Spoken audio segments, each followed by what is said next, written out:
Hello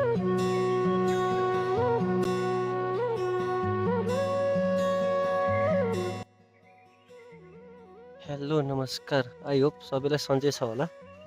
र यो मेरो चाहिँ पहिलो ब्लग हो र मैले चाहिँ ब्लग बनाउनलाई चाहिँ पहिल्यैदेखि धेरै कोसिस गरेर आएको थिएँ र अब चाहिँ जे पर्ला भनेर चाहिँ मैले फर्स्ट ट्राई गर्दैछु। र यो चाहिँ म अहिले हाल युरोप क्रोसियामा छु र क्रोसिया आएको पनि 3 महिना बितिसक्यो र मलाई चाहिँ यहाँको बारेमा केही आफूले जानेको इन्फर्मेसन यही ब्लगबाट चाहिँ जानकारी गरौँ, हरेक कुरा यसो देखाउँ भनेर चाहिँ म पनि अब आजको दिनदेखि कन्टिन्यू गर्दैछु। तपाईँहरूले हेर्नुहोस्, माया गर्नुहोस्, लाइक सब्सक्राइब गर्नुहोस्।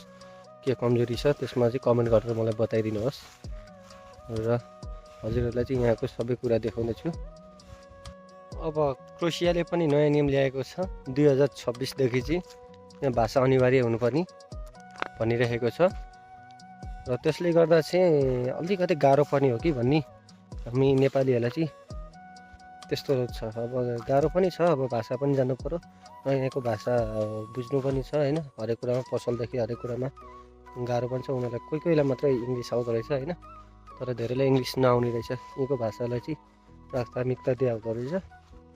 त्यसले गर्दाखेरि चाहिँ भाषा चाहिँ अनिवार्य नै रहेछ र चाहिँ यस बेसिक लेभलको भाषा चाहिँ जान्नुपर्ने रहेछ। अब कतिले त क्लास लिइरहनु भएको छ, म पनि अहिले युट्युबमा हेर्दै सिकिरहेको छु। युट्युबतिर आइरहेको छ, यस्तो हल्का हल्का आउँछ होइन। यस सिक्दैछु र यसले गर्दा चाहिँ आफूलाई पछिल्लो सजिलो हुन्छ।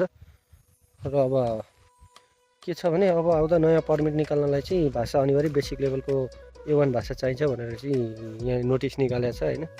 त्यसले गर्दा चाहिँ हामीले चाहिँ अब त्यो सिक्नै पर्छ। यहाँ चाहिँ भाषा प्लस तपाईँको स्यालेरी पनि बढाइदिएको छ 2026बाट चाहिँ 80 युरोले पैसा पनि वृद्धि भएको छ र त्यसले गर्दा चाहिँ यसले राम्रो छ। जस वर्षै पछि यहाँ चाहिँ पैसा पनि बढाउँदैछ, राम्रो छ। त्यसलाई चाहिँ हामी काम गर्नेहरूको लागि आजलाई चाहिँ यति नै भन्छु र अरू जानकारी मसँग जुन जुन जानकारी आउँछ म त्यो अपडेट गर्दै जानेछु।